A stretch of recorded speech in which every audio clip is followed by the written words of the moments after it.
Dadewethu sikubingelele kwiSintu Connect TV. Nginibingelele Nkosi yami ninjani?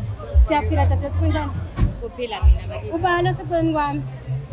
Mina mfethu ngumsakazi otrenda nje eyihlalele kubo. Bangibiza ukaWosiyane bathi ngintokazi etatazelisa amadodana abafazi ontanga sebegcina ukumsabawela nje kuphela.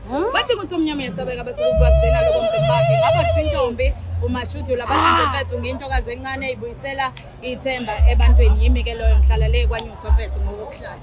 Sikuphi la? Lana workshop kofisha abakhulu ziyawa nje kakhulu.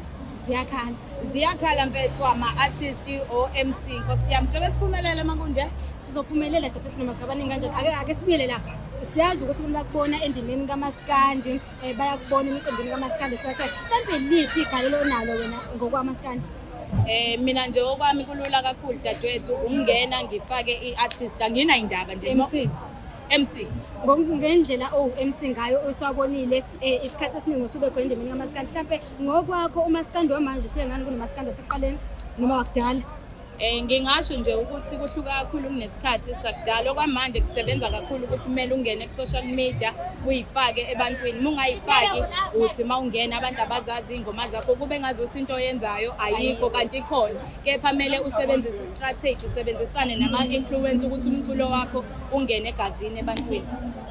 UTikTok wona ngokubheka kwakho ube negalelo elingakanani kubaculi bamaskandi noma nje emculweni wokani? Ube negalelo elikhulu kakhulu baningi abaculi abafakwe uTikTok ebantwini uyasebenzisa nje kakhulu ngendlela eyisimanga mawuno TikTok mfethu download ingoma zakho ucela abantu bakuphushise uyabona kuyaphusheka ngempela uyayidlala indima enkulu kubaculi. Uyakholela kulento yoqhawelami?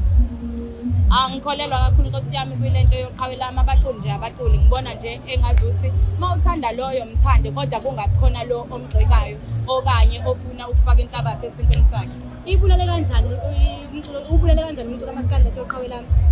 Ibulele nje kakhulu dadewethu ngandlela leyo abanye abantu sekuze bayidonsela amanzi ngomsele baningi sibabonile beshiya ngenxa yokuthi banoqhawelami ndlela leyo abanoqhawelami mhlawumbe kulungile ukuthi ube nawo uqhawelami kodwa mase ukwazi ukudicelela omunye umuntu oseceleni usuke usudala inkinga kumsebenzi wakhe ngoba usuke usu-influencer abanye abantu ukuthi bambukele kabi uhlezi uzogqamisa amaphutha akhe mhlawumbe bese stage kukhona into ayonile uhlezi uzofuna ukuvelela ngayo ukuthi khona into eyonakele.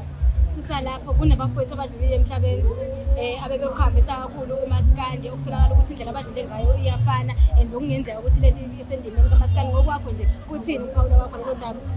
Kulelo daba nje ngizocela mfethu ukungaphawuli kakhulu ngizothi ngiyaphawula mhlawumbe sengiyona ngithi ngiyathula mhlawumbe sengiyona kodwa engingakusho ukukhumbuza nje abantu ukuthi abantu banemndeni yabo noma ngathiwa uyabona ukuthi umuntu benokona kodwa ungabe usujabulela ukufa kwakhe mawukuthi ubungamthandi umuntu vele uthule angifuni ukukhuluma kakhulu kuleyo qhawelami ngoba angikho lapha ngiyazi. Uyakholela lento ekuthiwa ivukani?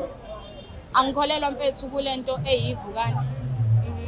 Ngikholelwa nje ekuthenini lapho okhona shayinela khona ngena emphakathini wakho qala kuwona umphakathi wakho kube yibona abakwaziyo ngoba kunzima ukuphumela ngaphandle abantu ohlala nabo bengakwazi qala ekhaya qala emphakathini ebese uphumela ngaphandle uzobona sokuphusha. Kunomuntu lana obukele iSintu Connect TV obona lentokazi eyithandile mhlawumbe imaphi amazwi ongawusho kumbukeli obukele njengamanje iSintu Connect TV? Malula kakhulu mfethu amazwi engizowasho nginesizulu esithanda ukubheda Nkosi yami mhlawumbe uyezwa qini Nkosi yami Sintu. Okay amazwi engizowasho ukuthi mfethu ngicela ukuthi uyithembe la ukhona mhlawumbe baningi ababukela phansi into oyenzayo kepha baningi futhi abebengeke baze bafike lapho abafike khona uma kuwukuthi abayithenganga bona bakholelwa kubona ngizothi kuwena kulento oyenzayo yenze uyenzisise noma ngathiwa oseceleni kwakho akayibona ukuthi inomthelelo omuhle kangakanani wena kholelwa kuwena ukuthi uzokwazi ukuthi uqhubekele uye phambili. Siyabonga kakhulu dadewethu mhlawumbe kudenza ukuxhumana nzulu kanjani? Mina mfethu ngukaWosiyane laphayana ku-TikTok cha ku-Facebook angandile kakhulu kepha ngiyatholakala ngu-MC ngiyafika futhi ngizongimotivate asibonge kakhulu ngasikhathi sakho dadewethu sifisela ukukuhle. Kubonga mina dadewethu ngifisela okuhle nani nonke siyabonga.